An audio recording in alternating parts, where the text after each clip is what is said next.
think here, with the really small class size we have in our small size as a school, we have the time to really learn how to teach each kid.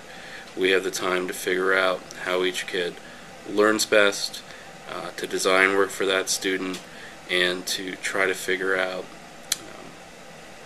what kind of art, what kind of expression really motivates that student. What's the hook? The one thing I notice that's the most different about teaching here from teaching in a more traditional classroom is that we're afforded the time and the space to let the kids develop some of the softer skills that are required to be productive, the time to explore and experiment and interact with each other, sometimes a little more informally than they would in other contexts, and that lets them, feel like they're safe and able to create in a more meaningful way. Mm-hmm. I like the small class size, the freedom to try different things with them. So if they're not learning it the way it's being taught, come up with a new way to do it. And that the teachers are very open to that. So because I go into different classrooms, because I'm special ed, I go into classrooms as a collaborator, not as the teacher. But I can still use my own ideas on how to approach a child. See those words. So is there any wrong answers that you can give me right now? No. No, because I'm asking what you think. Do I get in your head and decide what you think? No. No. We actually use that language with the kids. The kids are invested in and are encouraged to ask, why are we learning this? Why are we doing this? Why is this skill important? And the pat answers of, because we have to prepare you for the SOLs is no longer a focus. We went from a 4% pass rate to a 90% pass rate, and although SOLs by all means are not the ends to what we're trying to do here, it just shows the success that students can have. We just remember things when we have a real experience with them instead of just some far away, like hearing about it or being told about it. Mm-hmm.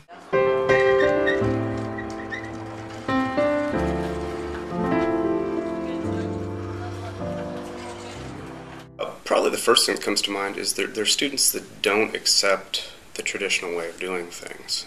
So a lot of times you'll have kids that are very strong-willed and have found ways to get in the way of their own learning in a traditional classroom because they question why the rules have to be as strict as they are, and they question why we have to learn certain things. One of the things you find is, what works today doesn't work tomorrow.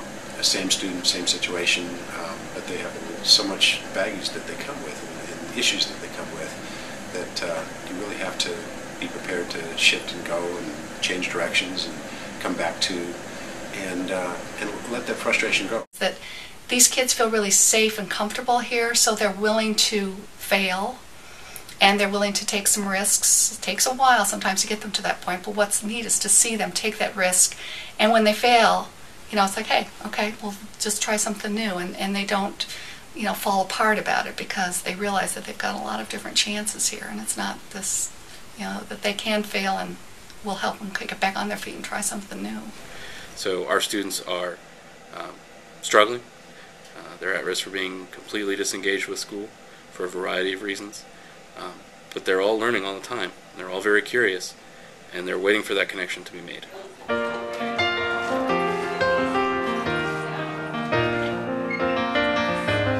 So choice theory is a theory put forth by William Glasser that says that essentially our behavior, our total behavior, what we think, what we do, what we say, and what we feel is all dependent on the pursuit of fulfilling our needs. Well, things are getting rough, out of edge. The teachers would usually stop us and say, okay, what am I doing and what can I do that can stop this problem? And they give us the choices to give suggestions, our own ideas to help keep everything from getting out of control and unstable. So that's really cool too, not to mention we get a bunch of choices out of what we can do, what we want to do, even if some of it is a bit childish and out of the way for other people.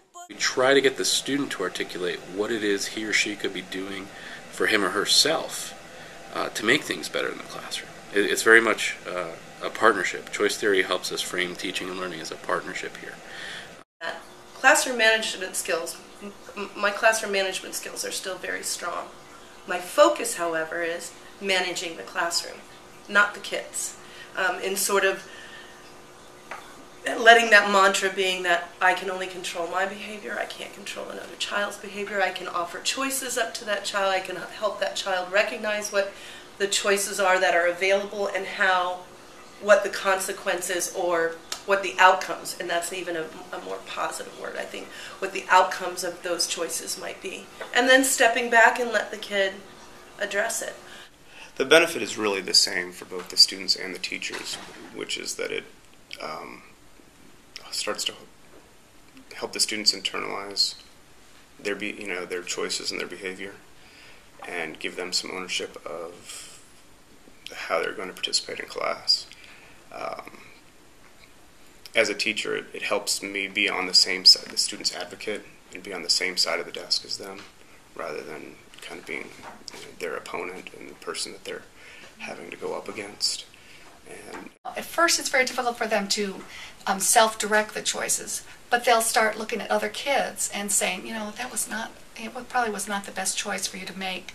You should really think about, doing something different. And you see them to start developing that mantra, but, and so hopefully they start to turn it on themselves too. And it's easy to jump to the traditional things. Well, it's your problem, your fault, you're not, whatever.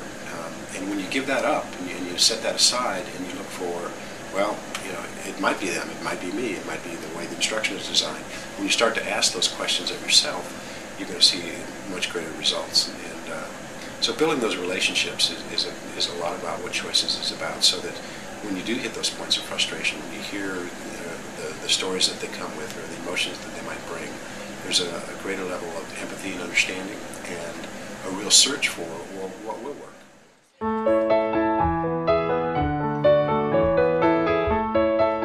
I really feel that most people just enjoy learning when they're doing something, instead of just hearing about it through a lecture or just reading about it. It's a lot more exciting and engaging and memorable when you actually do the thing that you're learning about, and that's really where the arts come in. You just kind of go out as an explorer, as an artist or scientist or humanist into the world, and you try to bring back the skills and the content that you think are going to really get students to want to express themselves. It's going to give them something to say, and the way that they're going to want to say it is through some kind of artistic expression. a lot of these kids, just on their papers, they're doodling all the time. They're drawing things, and a lot of them, that's how they visualize things. So if they have a picture, they can see things better, they understand things better, so why not let them do that and let that be part of their curriculum? And what we've seen, we have a group of 8th graders that have now been with us 3 years.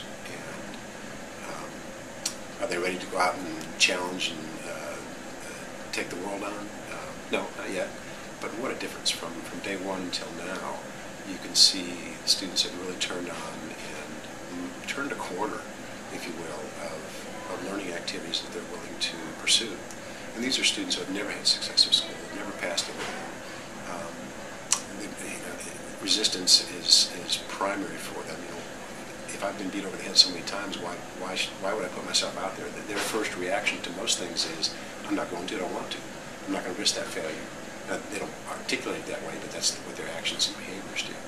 And what we see now is that those risk factors and the relationships have changed so that they're willing to try. I also believe that the kids that we're getting now really are getting the whole idea of thinking like an artist, and how that can, that sort of awareness of thinking like an artist can move into learning science or math or social studies. We moved the piano to the art room because my last period that I'm here for is sort of up in the air still what I'm doing with that, and we're going to start doing music theory for anyone who's interested. So it's not like a class that you have to take, but I've polled kids, and people who are interested are going to start doing that, since we don't have the funding yet for a music teacher, which we're hoping to have someday for sure. It'd be awesome.